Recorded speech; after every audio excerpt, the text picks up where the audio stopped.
Johnny Cash knew this song would cost him fans. He sang it anyway. The television studio felt colder than usual on May 3, 1970. Johnny Cash sat across from host Pete Seeger, knowing that in about 90 seconds he was going to say something on national television that would cost him fans he'd spent 15 years building. The Vietnam War was tearing America apart. You were either for it or against it. There was no middle ground that didn't get you attacked from both sides. And Johnny Cash, who'd built his career partly on support from conservative, patriotic, working-class Americans, was about to sing a song that questioned whether the war was worth the lives it was taking. Not subtly, not metaphorically, directly. The cameras weren't rolling yet. There was still time to change his mind. He didn't.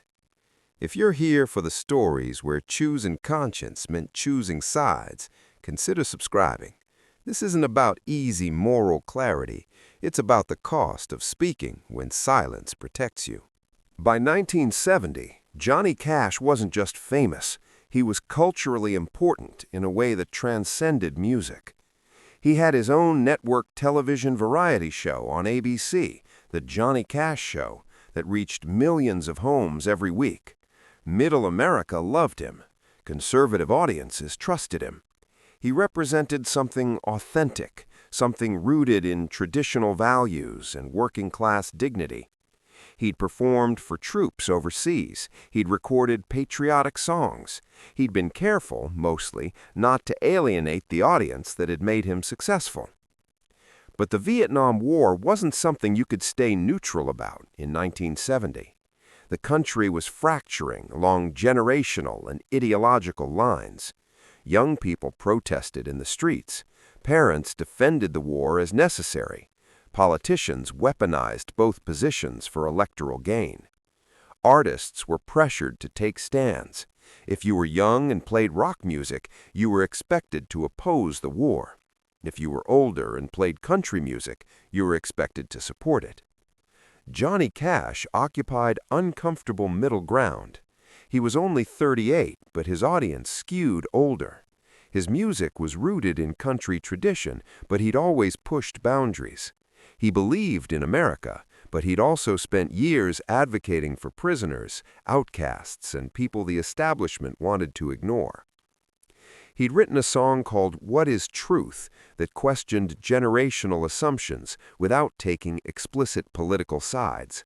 Radio played it. Audiences accepted it. It was just vague enough to avoid real backlash. But What is Truth wasn't about Vietnam. It was about cultural divides in abstract terms. The song Johnny was about to perform was different. It was called Singin' in Vietnam Talkin Blues. He'd written it after receiving letters from soldiers, not just patriotic letters thanking him for support, but conflicted letters from young men who didn't understand why they were fighting, who'd watched friends die for objectives that kept changing, who felt abandoned by the country that had sent them there. The song didn't call the war immoral, didn't call soldiers victims or heroes. It just asked, in plain language, what are we doing here? What are we asking these young men to die for? And are we being honest with them about what this war actually is? In early 1970, asking those questions publicly meant risking your career if your audience was conservative middle America. Johnny knew this. June knew this. His management knew this. ABC executives had reviewed the song lyrics. They'd asked Johnny to reconsider, suggested maybe a different song, something less controversial, something that wouldn't generate angry phone calls from sponsors. Johnny had politely declined. Now he was sitting in a television studio, about to perform the song anyway, knowing that tomorrow morning thousands of people who'd loved him would feel betrayed. The cameras started rolling. Johnny introduced the song with minimal commentary. This is about letters I've been receiving from young men serving in Vietnam. It's called Singin' in Vietnam Talkin Blues. No preamble about supporting the troops, no disclaimer about respecting diverse opinions, just the introduction, then the music. Johnny sang. The lyrics were conversational, almost casual in their delivery, which somehow made them hit harder.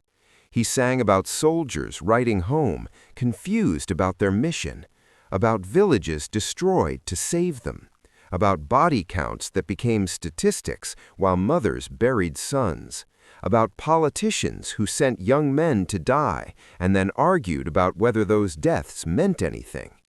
He didn't advocate for withdrawal, didn't call anyone a warmonger or a coward.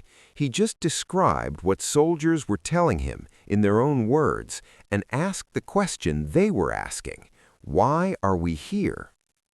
The studio audience was silent, not hostile, not supportive, just silent. Some people shifted in their seats, others sat perfectly still, expressions unreadable. When Johnny finished, the applause was polite but thin, the kind of applause you give when you don't know how to respond to something that's made you uncomfortable. Have you ever said something true in a room full of people who didn't want to hear it? Have you felt that silence that's louder than anger? If this resonates, drop a comment. Backstage after the taping, June found Johnny sitting alone in his dressing room. "How do you think that went?" she asked. "I think we're about to find out what conviction costs." The response was swift and brutal. Phone calls started before the episode even finished airing. ABC's switchboard lit up with complaints. Viewers called Johnny a traitor, a communist sympathizer, someone who'd betrayed the troops and dishonored their sacrifice. Radio stations and conservative markets announced they were pulling Johnny's music from rotation. Not permanently, they said, just until he clarified his position, just until he demonstrated he still supported American values. The American Legion issued a statement expressing disappointment that Johnny Cash would use his platform to undermine military morale during wartime. Veterans groups that had previously honored him began distancing themselves. Planned tributes were quietly canceled. Country music publications ran op-eds questioning whether Johnny had lost touch with his audience, whether Hollywood and television had changed him, whether he could still call himself a country artist if he'd abandoned the values country audiences held sacred. Johnny received mail, lots of mail. Some of it supportive, but much of it angry. Letters from parents who'd lost sons in Vietnam, accusing Johnny of dishonoring their sacrifice. Letters from veterans accusing him of betraying fellow soldiers. Letters from fans saying they'd burned his records, canceled concert tickets, would never listen to his music again. It wasn't universal condemnation. Some people defended him. Young audiences appreciated that someone from his generation was willing to question the war. Liberal publications praised his courage. But the praise from people who'd never been his core audience didn't compensate for the fury from people who had. ABC executives asked him to issue a clarification, not a retraction, just clarification. Maybe a statement about supporting the troops, something to calm the backlash. If you believe some backlash is worth enduring, hit that subscribe button. Not because this is comfortable, because it matters. Johnny refused to walk it back. He issued a statement, but not the one ABC wanted. "I sang about what soldiers told me in their letters. If you're angry at me for repeating their words, maybe you should ask yourself why those words make you so uncomfortable.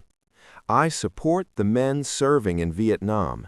That's why I think we owe them honesty about what we're asking them to do." It didn't calm anything. If anything, it intensified the backlash, because now Johnny wasn't just expressing doubt about the war. He was challenging people to examine why that doubt felt like betrayal. Some concert venues canceled bookings. Attendance dropped at others. Sponsors pressured ABC to modify the show's content to keep Johnny away from controversial topics. June stood by him. So did the musicians who'd worked with him for years. They knew what this was costing him financially and professionally. But knowing the cost didn't make it easier to bear. Johnny didn't apologize, didn't soften his position, but he also didn't become an anti-war activist. He didn't show up at protests or align himself with the broader anti-war movement.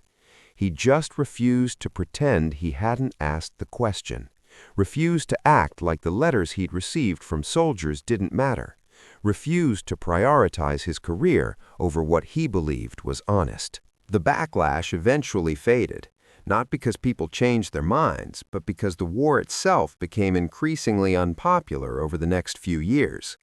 By 1973, even conservative audiences had started questioning whether Vietnam had been worth the cost. By then, Johnny's willingness to ask those questions early looked more like prescience than betrayal. But in 1970, in the immediate aftermath, it just looked like career suicide. The Johnny Cash Show was canceled in 1971. ABC blamed declining ratings, and ratings had declined, but so had advertiser enthusiasm, and so had network confidence that Johnny could be controlled, that he'd stick to safe entertainment and avoid controversy. Johnny's record sales recovered. His concert attendance recovered. The fans who'd burned his albums eventually came back, or were replaced by new audiences who appreciated that he'd been willing to risk something. But the moment itself, the choice to sing that song on national television, knowing what it would cost, that stayed with him. Years later, in interviews, Johnny would say it was one of the decisions he was most proud of.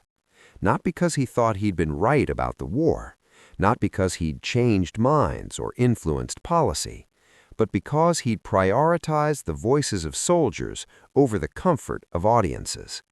Because he'd been willing to lose fans to honor what young men had trusted him enough to share.